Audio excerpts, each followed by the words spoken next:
Aí eles sanitários, tudo era costume, todo dia eles brincaram lá na capoeirinha em roda de cá, tinha uns limpos, eles brincavam tudo atrás um do outro. De repente aconteceu essa, eles brincando lá, não esperavam. Aí abaixou, e Janiel foi o primeiro que riu. Janiel ainda disse, Schumacher tá rindo não, aí. Ri bem baixinho, a bolinha de fogo. Eles nem ligaram, só correndo atrás do outro e achando graça. E todos três, essa massa. Aí até que uma hora aí o bicho abaixou mesmo. Aí dizia que rinha, aquela bolona de fogo. Aí a ventania era tão forte, Janiel não aguentou. Os outros correram logo, e Janiel não aguentou, caiu lá, cortado desse sarão. Mas o Zé Felipe correu, os atrapalhos caiu ele em roda. Os atrapalhos de lá ficavam olhando pra ele. Lá ele caiu no chão. E o bicho assim baixinho, só arruando. Schumacher, vai lá, Schumacher. Mete a mão e puxa ele. Schumacher foi. Quando foi estirando a mão aqui, foi pegando. Schumacher atendeu pra trás, o vento que era forte. O vento era tão forte que ele disse que abanava tudo.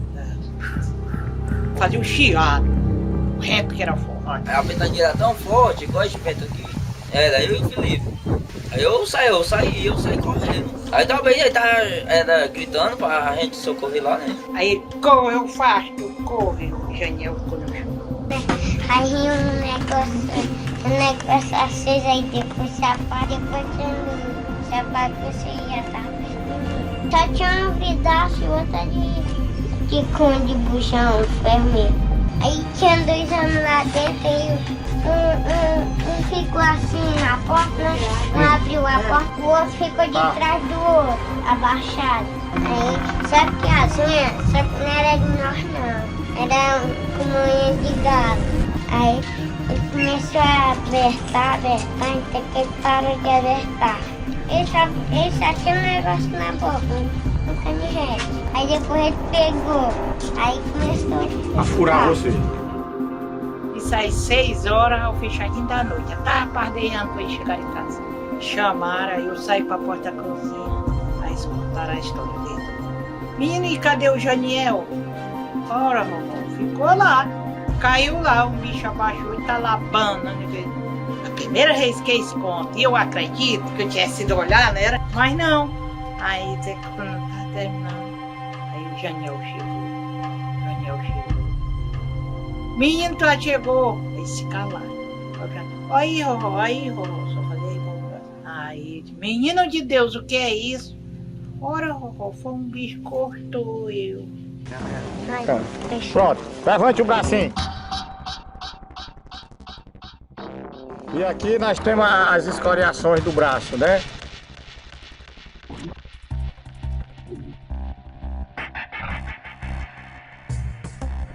Então aqui tudo isso aí foram as garras, né? Ou coisa parecida. Essa história, eu vi vídeos antigos, né?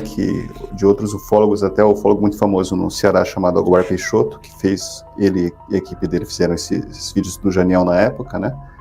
A avó dele, o que ela narrou pra mim, ela narrou lá atrás, assim, não muda, a história não muda, né?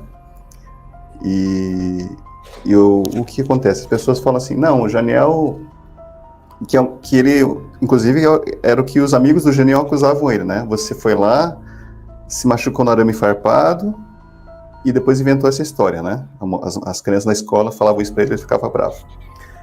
E o que eu acho, assim, é possível que... Né? Eu perguntei pra avó, existia arame lá? Ela falou, o que tinha lá perto? Tinha um arame de uma cerca que a gente tinha derrubado, não era arame farpado, era arame liso, né? Tava enrolado lá no chão. E o que eles falam? Do relato, além deles falarem que dessa bola que chegou, eles falaram que o arame que estava perto lá estava incandescente quando essa bola chegou perto. Então, na verdade, o arame ele tem uma participação mais interessante do que do menino se ficar embolando, né? Eu acho difícil que um menino de 6 anos, ele tinha 6, o primo dele acho que 6 ou 7 também, o irmão dele talvez 8 ou 9, né? As crianças de 6 a 9 anos no máximo. Depois, digamos que ele tivesse se machucado, se cortou com arame farpado, conseguir, né, o menino com um corte debaixo do braço, a avó dele falou que cabia 3 dedos no corte. Consegui inventar uma história, né, desse calibre nessa situação em tão pouco tempo, né? Então eu falei, não, tem mais coisa do que uma invenção. E voltar lá depois, já que, né, ele não estava, você teve acesso a outra história, né, que aconteceu na morte dele, um episódio curioso também. Sim. Até só comentando um pouco do irmão dele.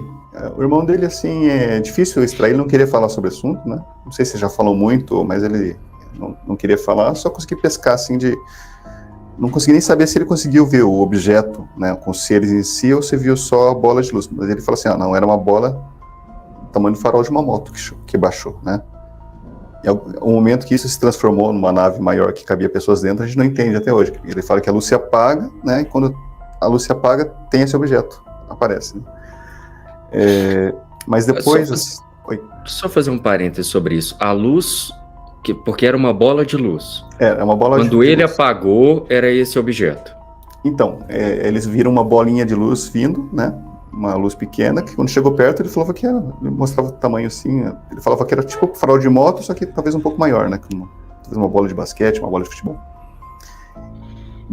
Só que daí o relato já é do Janiel, né? O Daniel fala que quando essa bola chegou perto dele, que fazia o vento e tal, apagou e já tinha esse objeto, que a gente também não sabe o formato exatamente. Eu coloquei no vídeo como uma bola, como uma esfera, mas a gente não sabe. A gente sabe que tinha ferro, como se fosse bujão, que ele fala, e tinha uma vidraça, que ele fala, né? Então a gente não sabe exatamente como era o formato. E o tamanho era o mesmo? Não, daí ele falou que tinha 2 pessoas lá dentro, então a gente imagina que fosse grande, algo que cabe em uma pessoa em pé e uma abaixada atrás. Essa é uma dúvida que eu sempre tive nesse caso, em outros casos que aparece uma bola vermelha antes de aparecer o ser ou o objeto grande, né? Então a gente não sabe não parece ser um farol, né? Porque ele fala que é a bola sozinha que vem. E depois surge esse objeto. Agora, se essa bola vermelha acompanhava o objeto, ou se ela abre um portal, ou se ela se transforma no objeto, a gente não sabe, né? Mas você estava falando do irmão dele? Do irmão dele que não gostava de falar sobre o assunto. Então, quem me contou mais a história foi a avó, né? Então, que a avó fala que um dia antes dele morrer, né, o pai deles trabalhava em obras, então ele viajava muito para Fortaleza, outras cidades para ficar fora, e ficava ela com os 2 netos dormindo na casa dela, né? Dormindo em redes, né? E daí nesse dia eles foram ligar pro pai, e na casa, no sítio lá, não tinha sinal do celular na casa em si, então eles tinham que se afastar, subir um morrinho lá e ligar de lá para conversar. Então que o Janiel conversou foi ele, o Janiel e o Schumacher, que é o irmão dele. Schumacher é por causa de Schumacher, que o pai dele era fã de Fórmula 1. Mas estavam os 2 lá no morro, o Janiel falou com o pai, depois passou o celular pro irmão. O Janiel voltou para casa, né? Não sei quanto tempo deu isso, né, essa diferença, mas falou um pouco mais com o pai. Quando ele voltou, o Janiel estava dormindo na rede já, né? E ele entra na casa, e quando ele olha pela janela, ele fala assim, eu vi um ser cabeçudo. Ele e a avó contam a mesma história, que é a história da época, né? Eu vi um ser cabeçudo de olho vermelho, né? Isso que ele fala para a avó. Ele vai correndo chamar a avó, inclusive. Daí ele acorda a avó, o Janiel não acorda, chama a avó, e vão fora e dá uma olhada lá, não vê nada. Então ficou isso a história. E qual que é o relato dele para mim? O olho vermelho dele era igual daquele filme do Motoqueiro Fantasma, que fala, sabe que fantasma filme que passa na Globo? Eu falei, sei, que é o Nicolas Cage, que vira aquela cabeça de caveira, né, com um olho de fogo. Ele fala que é aquele olho de fogo, um olho aceso, uma cabeça grande na janela. E na época a avó dele me conta assim, ela nunca pensou nisso que ele falou, né, que o Schumacher falou, nenhuma relação com os ETs da época que o Janiel conta, né, nunca fez essa relação. Para ela, foi assim, era um anjo da morte, sei lá, ela pensa, não ela falou bem isso, mas como se fosse um sinal de mau agouro, né, um ser sobrenatural, não um ET, né. E no dia seguinte, a avó dele me conta que ela tá não sei se na cozinha ou na sala, ela ouve o estampido, né? Tá! E nisso ela olha assim, e pela porta ela vê o Janiel, que estava sentado em cima de uma carroça, alguma coisa assim, ele caindo, né? Assim ela via que tinha um sangue na testa, uma coisa assim, e ele cai.